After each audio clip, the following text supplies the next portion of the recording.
Making me look like an angry black man is crazy. I'm sick of it. It's ridiculous. Will Biden, you heard what Draymond have to say. Your thoughts? I don't know what that was in response to. I don't know what the question was. We have no context. I don't believe it had anything to do with the technical foul. I don't know that.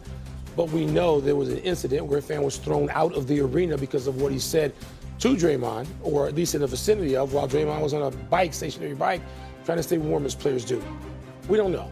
There's too much we don't know.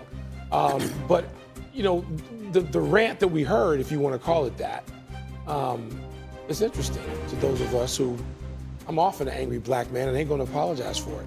More mornings than not, I wake up that way. So good for Draymond that he doesn't want to be portrayed that way. Good for him. I don't mind being portrayed that way because I am that way often. But historically, this is a thing that has to be dealt with, has to be, you know, dealt with, accepted, rejected, whatever you do to position yourself and what you believe. And so Draymond Green, I'd like to hear him. Draymond is a guy I've gotten to talk to. Stephen and Wendy and I get to talk to Draymond all the time. Draymond, when you sit and talk with him, he's not the same guy who's on the basketball court. He's not flailing. He is completely in control of the language and his feelings and what it is he's expressing. And I've talked to Draymond for long stretches of time, including last week. So I'd like to find out what happened on that bike that caused that reaction. I don't have any reaction other than that, because anybody who fits the description of black man in America who was older than 17 has had things that trigger a response that may sound very much like that, if not identical.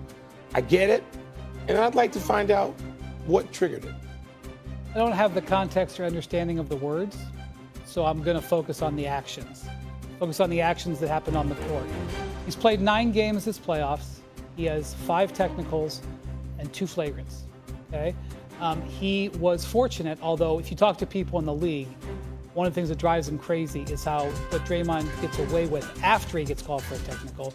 He was fortunate in this game that the officials didn't throw him out with a second technical after his reaction to this, because he stood in Tyler Ford's face and barked at him 2 or 3 times over. He's fortunate he didn't get thrown out of this game, and that would have been a 6th technical. Okay, so just keeping that in mind. We just got through him going through this apology for his team for the flagrant foul that he got in Game 6 of the last series, which he thought screwed that game up against the Rockets. This has repeatedly happened, and once again, for the umpteenth time after the game, Steve Kerr gives his defense of Draymond, which is he plays on the edge, and sometimes we deal with him going into this. That's all fine. They have made the calculation in the investment. They see 4 rings. His flagrants may have cost them a ring. And if he helped you win 4 and cost you 1, that percentage is what they're willing to live with. They pay him, they love him, they've decided to embrace him. But he has no margin for error now with Steph out. Just can't. You just can't be doing that. And that play that we saw last night with Naz Reid is a similar play that we've seen many, many times over the course of his career. Many, many times. And here's the thing. 2 of the technical fouls that he has so far in the postseason have been dead ball technicals. The clock actually stopped here because there was a foul on Naz Reid. Naz Reid fouled him. If you hit a guy like that after the dead ball, it's not a flagrant, it's a technical. It's the second time that's happened. Had those been flagrant fouls, he'd be suspended because he would have enough flagrant foul points. So he is riding right on the edge in a moment where the Warriors are desperate for anybody to be there. Any words he has going forward, whatever happened to get him to say that after the game last night, it seems like it was very unfortunate. Going forward, no more technicals, no more flagrants, can't afford it, he knows it. Stephen A. There's 2 points. There's 2 points to address here. I'll get to the other stuff Wendy just alluded to later. First order of business is him being portrayed as an angry black man. There are angry white men in this world. There are angry Hispanic individuals in this world. As black men, we're entitled to be mad. We're entitled to be angry when it's called upon. And I remember years ago when I was in Indiana covering Allen Iverson, and there was this big brouhaha about somebody who had spewed some racial epithet. in his direction. Wilbon, you remember that. I'm sure you do too, Wendy, as well. I had to come to his defense because people were questioning whether or not Allen Iverson was telling the truth. I happened to be standing right there when the person had said what they said to Allen Iverson. He was telling the absolute truth.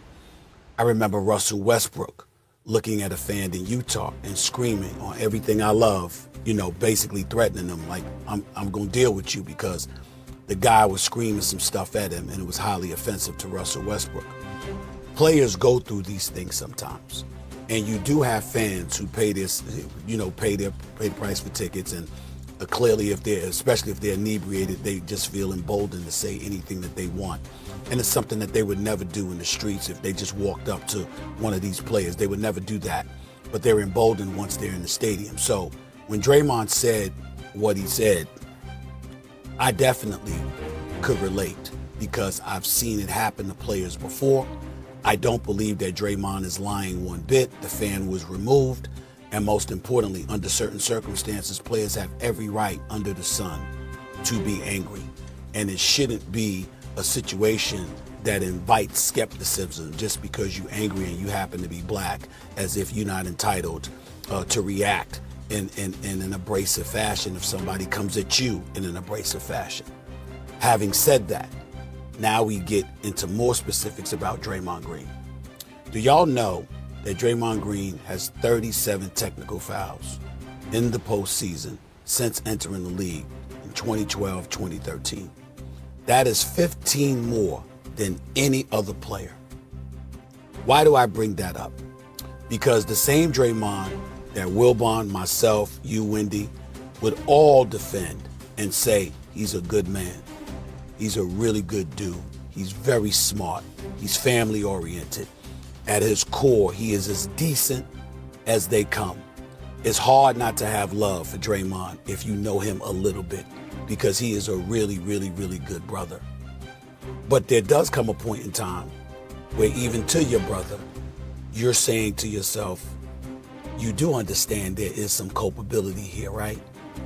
On your shoulders. When the stuff happened with Nurkic, Kevin Durant, your teammate, I jumped all over Kevin Durant when Kevin Durant said, I hope he gets the help he needs, because I knew people were going to pounce on that to attach something more to Draymond that extended beyond the court of basketball.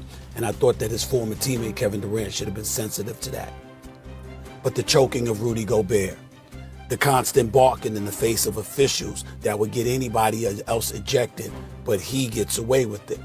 All of these things contribute to the reputation that Draymond may have, and it's inescapable.